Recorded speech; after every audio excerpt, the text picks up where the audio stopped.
dan mengosongkan secara tidak langsung. Kalau ada toleransi masih dengan cara SP, ya kan itu surat peringatan itu, mungkin mereka masih bisa ada harapan, ada keinginan. Paling tidak mereka mencari advokasi Pak pada pihak ketiga dan sebagainya. Jadi di sini dari aspek ketegasan itu kurang.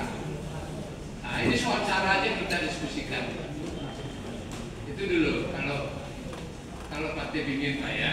Jadi itu karena wilayah konservasi yang kita sudah pahami bersama dan sudah dijelaskan oleh ahli tata ruang dan ahli hukum, sehingga sebetulnya kesimpulannya itu tanpa basa-basi ya bongkar kan itu dulu nggak boleh SPSP gitu dulu. Tapi kalau kita bicara aspek toleransi, oke, sepakat kita. Nah, mungkin ini yang perlu menjadi atensi Pak, karena di depan itu kan nanti kita akan kawan-kawan PP ini, sehingga dengan cara menyampaikan juga dari aspek somasi itu bahwa ini daerah konservasi dan sebagainya supaya tidak ada cerita lain bongkar. Paling tidak sekarang setara pasang PP lain kan itu dulu sepanjang PT bikin Pak ya. Nah, itu satu. Ya.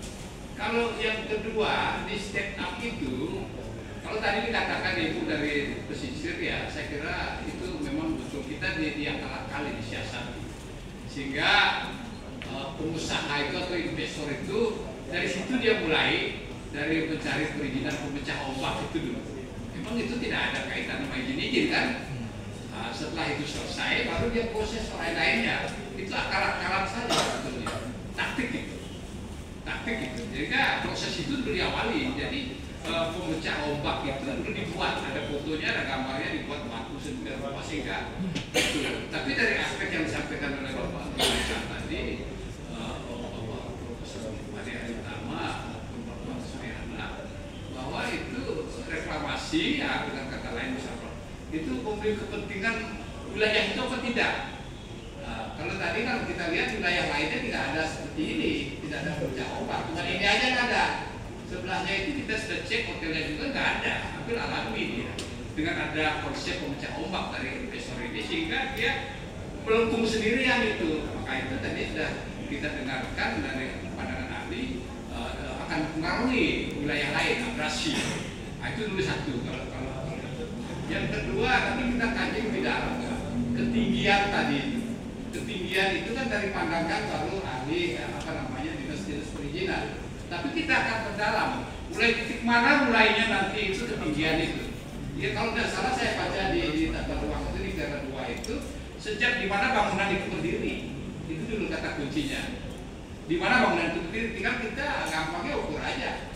Nah itu nanti satu kita perdalam. Jadi yang perlu kita perdalam nanti tentang step up itu satu ketinggian, yang kedua pemecah ombak itu, yang ketiga sepadan pantai sudah tiba-tiba harus ada bangunan itu, kemudian di titik tepi jurang dan tebing itu dari hasil tata ruang sudah jelas. Maka itu sementara dalam proses ini masih bisa jalan, sementara ini sudah keluar rekomendasi Pak. Nah, kami ingin pertegas, ingin tanyakan apa langkah-langkah yang akan dilakukan terhadap setup ini dulu sementara masih proses status quo ini. Jadi kan masih status quo. Paling tidak minimal itu ada pengertian kegiatan. Kecuali yang dibongkar tadi itu sekian meter di atas itu saja sebagai keterangan itu. Kalau yang lain-lain clear Pak. Dengan itu kami juga minta pandangan daripada Pol PP supaya apa langkah konkret yang sudah diambil, apakah masang pos PP lain atau tidak ada kegiatan. Kalau sampai itu misalnya masih ada kegiatan bisa